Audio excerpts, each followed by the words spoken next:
L'acclimatation s'est faite dans un premier temps par la vallée du Khumbu, côté Népal, parce qu'on était censé faire ça à côté Tibet, mais comme on n'avait pas les visas, pour ne pas perdre le temps qui nous était imparti pour l'expédition, on a décidé d'aller faire le trekking dans la vallée du Khumbu.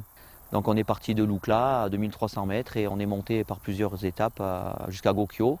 Et au final, on a fait un petit sommet qui s'appelle le Gokyo Peak, 5200 mètres. Normalement, on était déjà bien acclimaté. C'est un trek qui a duré un peu plus de 15 jours, pas tout à fait 3 semaines, quoi.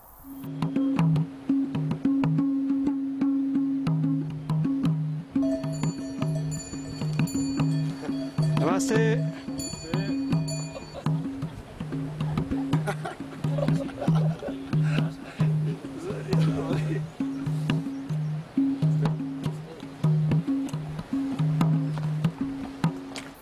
Après, nous sommes repassés côté Tibet en voiture, donc on a traversé la frontière tibétaine, on a traversé le plateau tibétain, on a fait une nuit sur le plateau tibétain à 4200 mètres et le lendemain, nous sommes repartis au camp de base de l'Everest, 5000.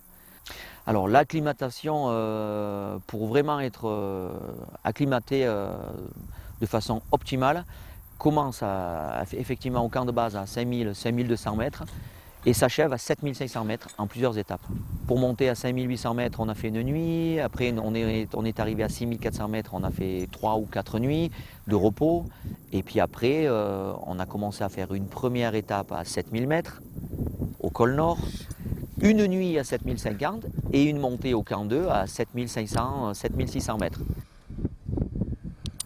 Et là, j'étais dans un terrain connu, pas conquis, mais j'étais en terrain connu, donc j'avais eu la chance d'aller déjà au camp 2 l'année d'avant, en 2010, mais j'étais vraiment très mal acclimaté en 2010, donc je l'ai mal vécu, cette montée. Et là, cette année, ça a été vraiment du tout au tout, c'est-à-dire un bonheur, même si quelque part on force, il y a quand même beaucoup d'efforts physiques. Ça s'est très très bien passé, je l'ai bien vécu, quoi. Là, quand on sait que potentiellement, on sent qu'on est bien acclimaté, on descend à 4200 mètres pour recharger les accus, les batteries, pour se refaire du jus. Et surtout pour voir autre chose que ce qu'on voit, puisque là où on est, c'est un univers totalement minéral. Et en fait, le fait d'être à 4200 mètres sur le plateau tibétain, on voit des Tibétains, on voit des enfants qui crient, on mange mieux, on se repose, et puis on n'est pas forcément que dans le mode expédition. Il y a autre chose, il y a de la découverte, il y a de la culture. Et le fait de vivre ces 3 jours avec les Tibétains chez eux, c'est extraordinaire.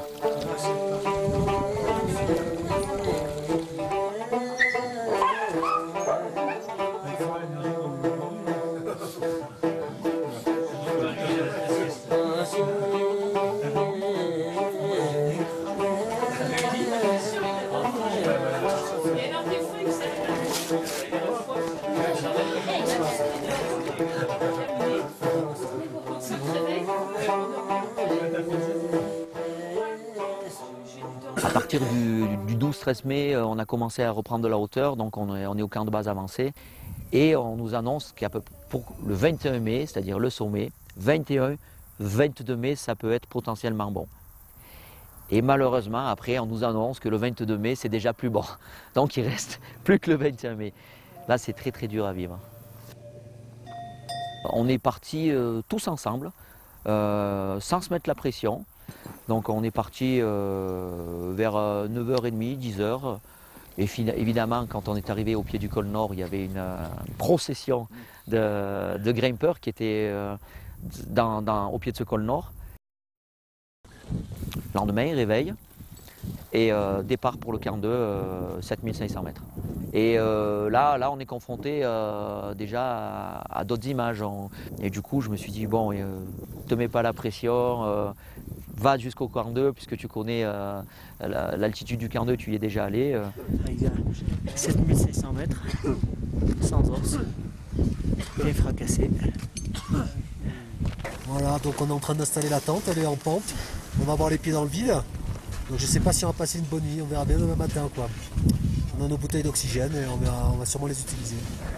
Donc les Sherpas nous ont demandé de prendre un peu d'oxygène dans la tente pour la nuit de repos, parce qu'ils considèrent que ça permet au corps de se reposer de façon maximale, et que du fait que ce sont eux quelque part qui mènent la danse par rapport à ça, on n'est pas allé contre eux quoi, par rapport à ce choix.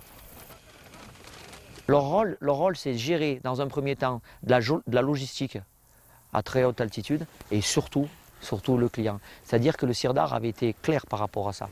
Et c'est ce qui m'a à un moment donné posé le plus de questions. C'est-à-dire que le Sirdar avait dit, si le Sherpa qui vous accompagne se rend compte qu'il y en a un qui a un problème à un moment donné d'œdème pulmonaire ou d'œdème cérébral, tape sur l'épaule et c'est direct vers le bas. Donc le Sherpa, malgré tout, il a quand même le rôle d'un guide chez nous, c'est-à-dire il part en montagne avec une personne, il est au courant de cette montagne, il la connaît, il connaît la voie, il connaît l'itinéraire, il l'a déjà fait, il sait quels sont les risques de la très haute altitude, il connaît les différentes problématiques par rapport à la très haute altitude. Et en fait, il part avec un client, c'est son client, et il faut qu'il fasse en sorte de le ramener. Donc le lendemain, nous sommes partis pour le camp 3 avec de l'oxygène. Pour monter à ce camp 3, qui est le dernier camp avant l'ascension, j'étais super bien physiquement.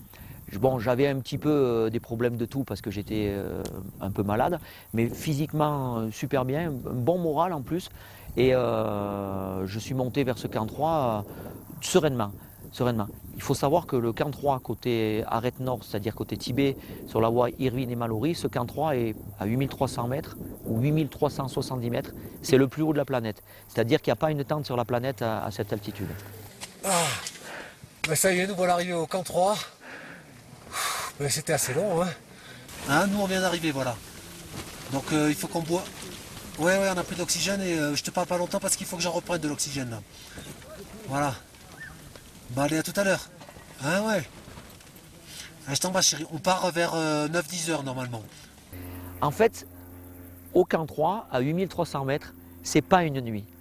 C'est une certaine attente qui peut aller entre 4 heures, 5 heures, 6 heures. Tout dépend à l'heure où on décide de partir pour le sommet.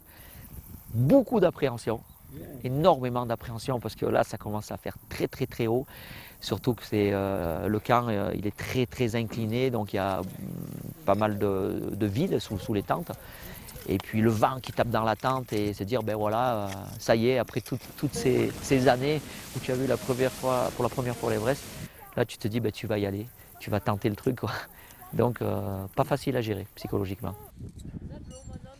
À ce moment-là, avant de partir, bien sûr qu'on se pose plusieurs questions et qu'il y a de l'appréhension, il y a de la peur. C'est pas la peine d'occulter la peur est présente. Il y a de l'appréhension parce qu'on ne sait pas comment va se passer les 540 derniers mètres qui restent, quoi. C'est très peu, mais c'est énorme. Et on a toujours de l'appréhension parce qu'on sait qu'il va y avoir beaucoup de monde. On sait qu'éventuellement, on peut être retardé par des personnes qui montent. Dans le dernier parcours, évidemment, on a peur de l'échec. On a peur de l'échec. Et on va essayer de se donner tous les moyens pour pouvoir réussir. Mais c'est vrai que comme on est dans une dimension qu'on ne connaît pas du tout, comme on est dans un terrain totalement inconnu, on ne s'attend pas, on ne sait pas encore ce que l'on va vivre. D'abord, ce qui m'a impressionné, c'est simple, c'est que je suis sorti de la tente, j'avais mis mon masque de ski neutre, donc pour pouvoir voir de façon maximale. Et là, ça faisait à peine 15 mètres que je marchais, c'était déjà gelé. Voilà. Alors je me suis dit, tiens, ça commence bien. Qu'est-ce que je vais pouvoir trouver comme solution pour régler ce problème? Parce qu'en fait, je ne savais déjà plus où je posais les pieds. Ça va très très vite. Le problème, c'est qu'il y a beaucoup de pièges. Donc il y a énormément de vieilles cordes qui traînent, ce qui fait qu'à un moment donné, je me suis carrément enfilé les pieds dans une vieille corde. Et là, là c'est la chute. Là, la corde va se rompre et tu sautes en bas. Et dessous, il y a 2500 mètres de vide et je suis mort. Et j'ai eu une chance extraordinaire. Dans un premier temps, je suis tombé. Dans ce second temps, je suis arrivé sur de la neige au lieu d'arriver sur du rocher. Et finalement, je me suis arrêté. Ça a été un choc. La confiance, elle en a pris un coup, d'un côté. Mais par contre, la confiance est revenue parce que je me suis dit, oh là, il faut quand même que tu te remotives parce qu'il t'est arrivé ce problème-là, mais malgré tout, ça ne va pas t'empêcher d'y aller. Et maintenant, tu sais qu'effectivement, tu peux remettre les pieds dans d'autres vieilles cordes. Donc ce problème-là, il faut que tu l'évites. Et puis, après cette pyramide sommitale, il y a un passage de mix assez sordide, là. On sort sur le fil d'une arête, on voit des espèces de pointes qui partent un peu sur le côté et tout, là. Des étoiles de partout. Et puis on se dit, mais c'est monstrueux, mais jamais je pourrais arriver là, c'est pas possible. C'est pas possible. Moi, le mieux, c'est d'arrêter maintenant, quoi, et de s'en aller, ce serait beaucoup plus prudent, parce que là-bas, c'est pas possible, tu peux pas y aller. Le chef d'expédition s'est arrêté, j'étais derrière, et puis je lui ai dit, ben, quand même, allez, emmène-nous au sommet, emmène-nous au sommet. Il est reparti, et en fait, on fait 3 mètres, et tac, on rentre littéralement dans les drapeaux de prière et dans le petit Bouddha. Alors là c'est une libération, on s'est dit, tiens, une partie de ton calvaire est terminée, tu y es. Bon, je me suis mis à genoux tout de suite là. Et puis là, tout de suite après, tu as ton Sherpa. Le Sherpa qui arrive, Angpengba. Angpengba arrive et paf, lui il attaque direct à prier Shomoloma, Shomoloma. Moi j'ai eu une pensée pour mon père qui est mort de déficience respiratoire, donc ça a été ma première pensée, et puis ma femme et mes enfants et mes amis. Ce moment, tu souhaiterais qu'il t'appartienne, il t'appartient un peu, mais pas complètement. Pas complètement, parce que si tu es là, c'est grâce aux autres.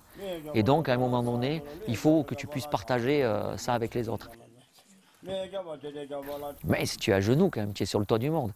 Tu as commencé tout seul. Ouais. Ton premier sommet, c'était même pas un sommet dans les Hautes-Alpes, c'était le Mont Blanc du Tacul. Puis après, tu es revenu dans les Hautes-Alpes, tu as fait toutes les classiques. Et puis, tu as fait des faces nord et tu as fait des voies un peu plus dures. Et tu es revenu dans d'autres montagnes. Et puis, tu as commencé à imaginer tes propres itinéraires. Et au final, tu es là, quoi. Et en espérant que ça ne se finisse pas maintenant. Parce qu'il faut quand même se remettre en question et se dire, ne sois pas grisé par ce qui t'arrive. Bien sûr que c'est un bonheur infini, mais tu as la redescente. Et comme te l'ont dit les Tibétains, le sommet, il n'est pas à 8847 mètres, il est à 6400 mètres. Alors là, tu te reconditionnes à la descente.